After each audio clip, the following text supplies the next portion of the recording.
எல்லாருக்கும் வணக்கம். முதல் முறை இத்தனை மீடியா முன்னாடி, இத்தனை கேமரா முன்னாடி நான் பேசிகிட்டு இருக்கேன். இது ஏதோ வந்து நம்ம ஆஸ்கர் ஜெயிச்சுட்டு வந்தால் இந்த மாதிரி எல்லாம் இருக்கும் அப்படின்னு என்னுடைய கற்பனையில் இருந்தது. பட் ரொம்ப ரொம்ப சந்தோஷம். முதல் முறையாக நான் வந்து ரஜினி சார் கூட நடிச்சிருக்கேன். அது எனக்கு ரொம்ப ரொம்ப சந்தோஷமான ஒரு நிகழ்வாக இருக்குது. அது மட்டும் கிடையாது, இதில் வந்து இன்னொரு சந்தோஷமானது என்னென்னா, அமிதாப்ஜியும் இருந்திருக்காங்க இந்த படத்தில் அப்படின்றது.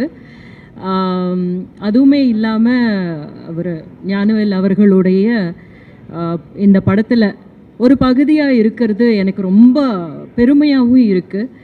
பிகாஸ் அவர் மாதிரியான ஒரு டைரக்டர், நம்ம இந்தியாவே கர்வப்படக்கூடிய அளவுக்கான ஒரு டைரக்டர், இன்னும் அவருடைய படங்கள் உலகமே பேசக்கூடிய விதத்தில் அமையும் அப்படின்றது எனக்கு பெரிய நம்பிக்கை இருக்குது.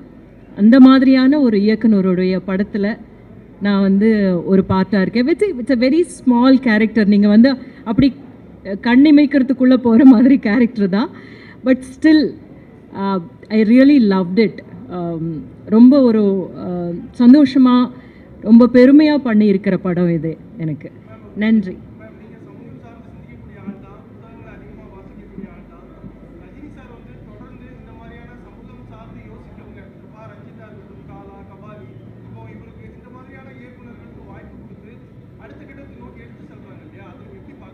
அது ரொம்ப நல்ல விஷயம் தானேங்க. இப்போ வந்து அவர் வந்து பெரிய ஸ்டார். அவருடைய படம் என்ன சொல்ல வருது அப்படின்றது நிறைய பேருக்கு கொண்டு போய் சேர்க்குற ஒரு இதுவாக இருக்கு இல்லையா? அந்த ஒரு கருவியாக அவர் வந்து தன்னைத்தானே ஒப்பு கொடுக்கறது அப்படின்றது மிகப்பெரிய விஷயம். அதுதான் வந்து இதில் நம்ம பார்க்க வேண்டிய ஒரு நல்ல பாசிட்டிவ் விஷயம். அந்த மாதிரியான டைரக்டர்ஸோட ஒர்க் பண்ணணும் அப்படின்னு நினைக்கிறார் இல்லையா? That's really nice.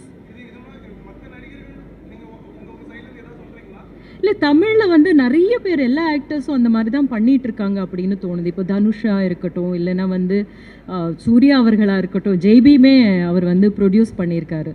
அந்த மாதிரி வந்து நம்மளுடைய கொஞ்சம் நல்ல மார்க்கெட் இருக்கிற ஆர்டிஸ்ட் எல்லாமே வந்து நல்ல படங்கள் பண்ணணும், சமூகத்தை சார்ந்த பிரச்சனைகளை பற்றி சரியாக பேசக்கூடிய இயக்குனர்களுடைய இயக்கத்தில் நடிக்கணும் அப்படின்னு நினைக்கிறது வந்து நல்ல விஷயம்.